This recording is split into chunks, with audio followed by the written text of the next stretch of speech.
Olá, sétimo ano. Então, aqui é a professora Jéssica Paixão. Vamos iniciar mais um conteúdo. Esse conteúdo ainda está contido no módulo 5 do livro de vocês. É a parte final, pois a parte inicial do módulo 5 são os poríferos e quinidários, onde já tem um vídeo aqui falando um pouquinho sobre esse conteúdo. Então, agora vamos falar sobre os plateumintos. Que nome estranho, da onde vem isso? Plateumintos vem do grego, né? Se a gente dividir essa palavra, vem de chato, uma parte dela, e outra verme. Então, é um verme com um corpo chato. O que é chato, né? Porque ele é chato não, gente, de legal. É de achatado. Então, ele é todo, tá vendo? Parece que pegou uma minhoquinha e achatou ela. O plateuminto, ele não é da família da minhoca. A minhoca é um outro ser vivo.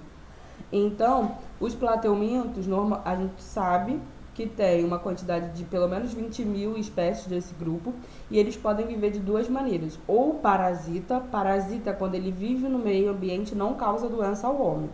E aí a gente tem a planária como exemplo desse, tá? Que está na figura 22 aí de baixo.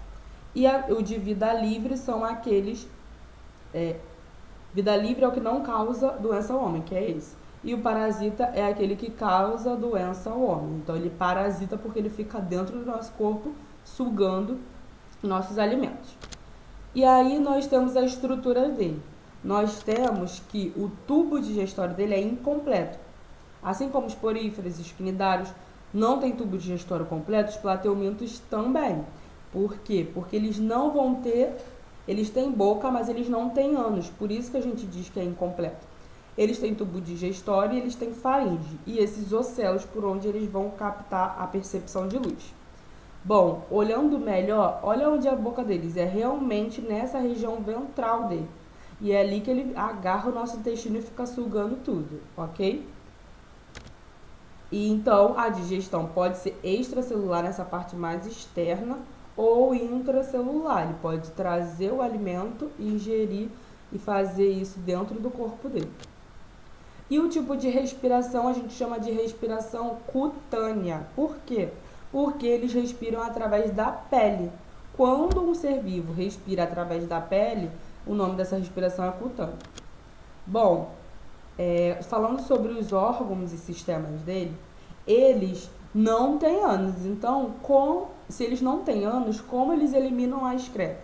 Eles eliminam através dos protonefrídeos. São estruturas presentes dentro dessas células flama aí. Nessa célula flama existem essas estruturas que fazem com que eles eliminem as excretas dele.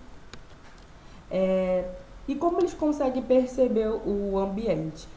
O sistema nervoso desses animais é composto por esses dois cordões grandes que vocês estão vendo aí, em azul.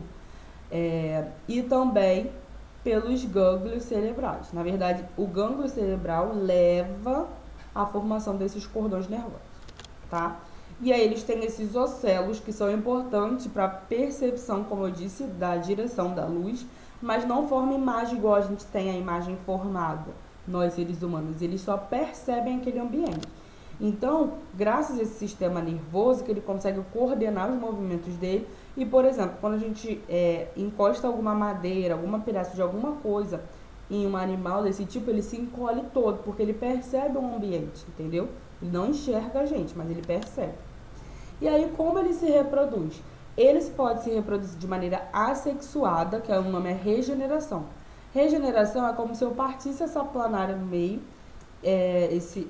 na verdade, esse animal, esse plateuminto, e ele conseguisse regenerar, cada porção dele se tornaria um novo ser vivo. Então isso é regeneração, tá? Não tem troca de gametas, por isso que é reprodução assexuada. Mas ele também pode realizar a reprodução sexuada. Como? Através da cópula. As planárias, por exemplo, elas são hermafroditas, ou seja, eu tenho uma planária e nela mesmo ela produz gameta feminino e masculino ao mesmo tempo. Então, duas planárias juntas, uma vai produzir o masculino, outra o feminino, e vão realizar a cópula, tá? E esse é o nome da reprodução sexuada deles. E aí, qual doença que eu posso ligar aos plateumintos, Jéssica? Então, Não sei se vocês já ouviram falar no nome teníase, mas provavelmente o nome solitária vocês já ouviram falar. Solitária é o nome da tênia que fica dentro do nosso intestino, sim. Solitária porque normalmente vive só uma e ela é desse tamanho aí. Ela pode chegar a metros, porque ela vai se enrolando no intestino. E como que a gente contrai essa doença? Na verdade, são duas doenças diferentes, mas ambas são contraídas pela mesma tênia. Na verdade, nós temos dois tipos de tênia. Nós temos a tênia solium, que ela vem da carne do porco, e a tênia saginata, que vem da carne do boi. Mas as duas podem causar teníase e as duas podem causar cisticercose. E aí, como é que é essa diferença? Na teníase, é como se o indivíduo só se alimentasse, sabe aquele rodízio que todo mundo gosta com a carne mal passada? Nem todo mundo gosta de carne mal passada, mas tem muita gente que gosta.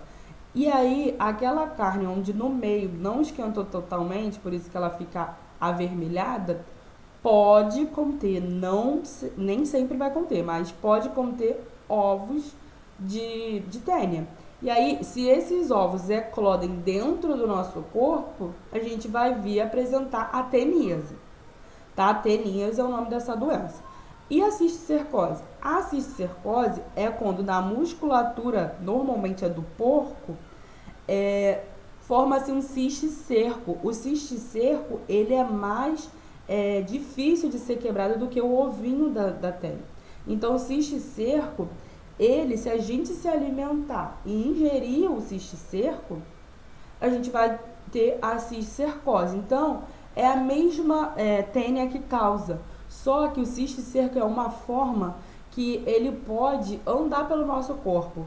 Normalmente, o ovo da tênia, ele vai só para o nosso intestino, causa teníase. O cisticerco, ele pode ir até para o cérebro e causar essa cisticercose cerebral e a pessoa vir a falecer. Então, a cisticercose é pior por conta dessa mobilidade do cisticerco. E aí, o que a gente não pode? A gente tem que evitar alimentos mal passados, né, gente? Essas carnes.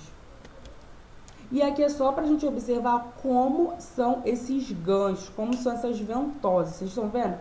Uma primeira da tênia solium, a segunda da tênia saginata. É através dessas estruturas que eles agarram no nosso intestino e ficam sugando nossa alimentação.